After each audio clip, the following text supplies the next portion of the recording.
他来了，他来了，他接到稿子就来了。大家好，我是小强。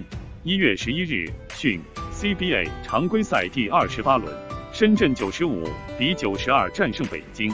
深圳最后一攻，布克投篮不中后，裁判录像核实后吹罚刘晓宇违体犯规。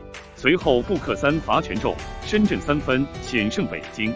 最后时刻的判罚引发北京教练组以及球员不满，谢立斌指导、翟小川等人一度离场表达抗议。赛后，北京官方微博发布一张全黑图片，配文仅有一个感叹号。